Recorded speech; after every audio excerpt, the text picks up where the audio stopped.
اچھا تو بظاہر دیکھنے میں یہ ایک بہت ہی سیدھی سادی کہانی لگتی ہے، بچپن کی محبت، ایک وعدہ اور پھر جدائی۔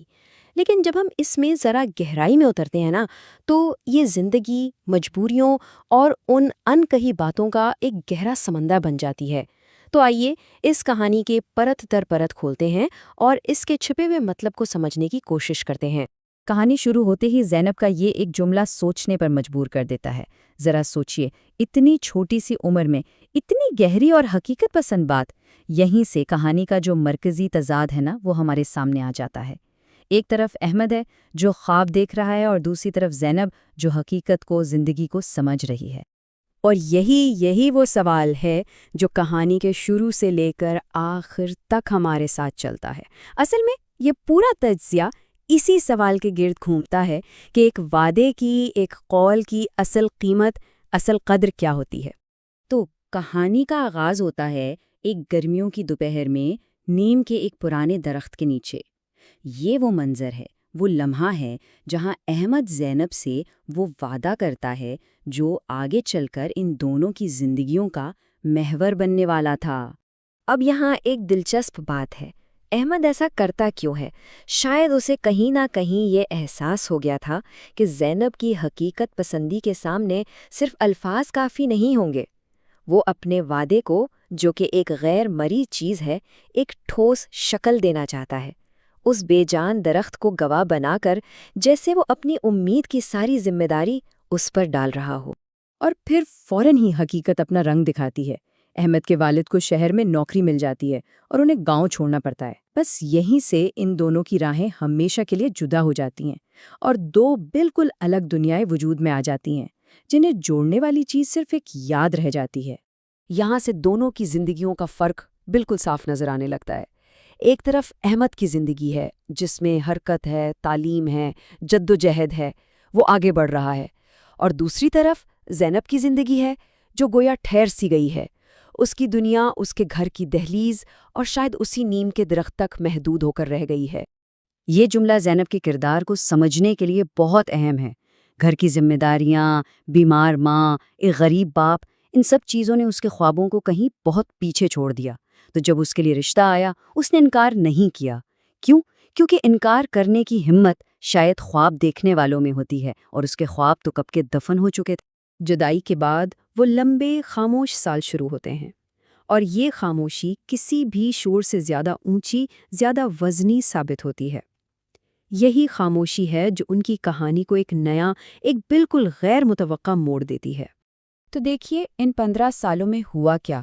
شروع میں تو خط آتے رہے، ایک امید، ایک رابطہ قائم رہا، پھر خطوں میں وقفے بڑھتے گئے، اور آخرکار مکمل خاموشی۔ اور اسی خاموشی کے دوران زینب نے ایک نئی حقیقت کو قبول کر لیا، اور اس کی شادی ہو گئی۔ یہ کہانی کا ایک بہت بڑا، ایک فیصلہ کن موڑ۔ 15 سال بعد جب احمد کا خط آتا ہے تو وہ کوئی محبت بھرا خط نہیں ہوتا، بلکہ ایک الزام نامہ ہوتا ہے۔ کتنا غیر منصفانہ لگتا ہے یہ جملہ، ہے نا؟ کہ وہ خود 15 سال غائب رہا اور اب الزام زینب پر ڈال رہا ہے کہ وعدہ اس نے توڑا۔ تو اس کے پیچھے کی نفسیات کیا ہے؟ اصل میں یہ شاید اس کے اپنے ضمیر کا بوجھ ہے جسے وہ ہلکا کرنا چاہتا ہے۔ یہ ماننے کے بجائے کہ میں ناکام ہو گیا، یہ کہنا زیادہ آسان ہے کہ مجھے موقع ہی نہیں دیا گیا۔ یہ ایک طرح کی خود فریبی ہے جو انسان اکثر اپنے ٹوٹے ہوئے خوابوں کو جواز دینے کے لیے استعمال کرتا ہے۔ اور پھر قسمت ایک بار اور آخری بار انہیں گاؤں میں ایک جنازے پر آمنے سامنے لے آتی ہے۔ لیکن کیا یہ وہی احمد اور زینب ہیں؟ نہیں، 15 سال کی خاموشی نے دونوں پر اپنے نشان چھوڑ دیے ہیں۔ سفید ہوتے بال، تھکی ہوئی آنکھیں، اور ایک ایسی اجنبیت جو صرف وقت ہی پیدا کر سکتا ہے۔ احمد بہت آہستہ سے کہتا ہے، وعدہ ادھورا رہ گیا۔ صرف 3 لفظ، لیکن ان 3 لفظوں میں 15 سال کا پچھتاوا، 15 سال کا بوجھ چھپا ہوا ہے۔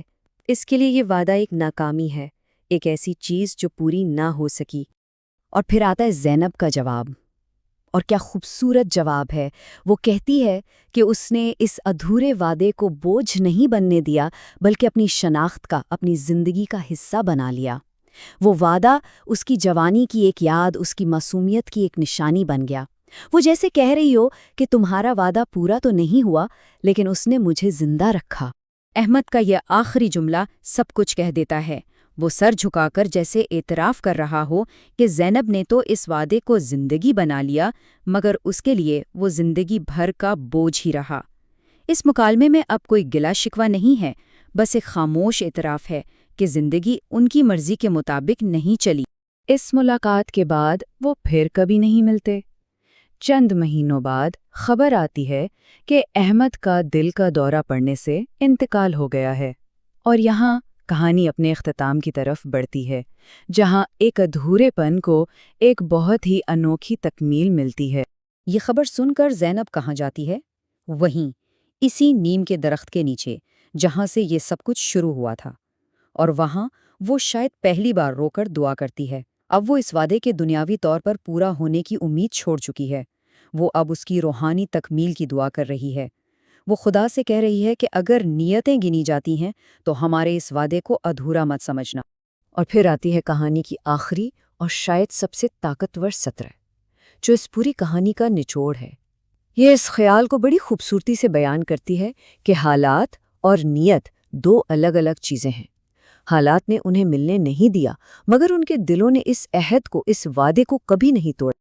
تو آخر میں یہ کہانی ہمیں ایک گہرے سوال کے ساتھ چھوڑ جاتی ہے۔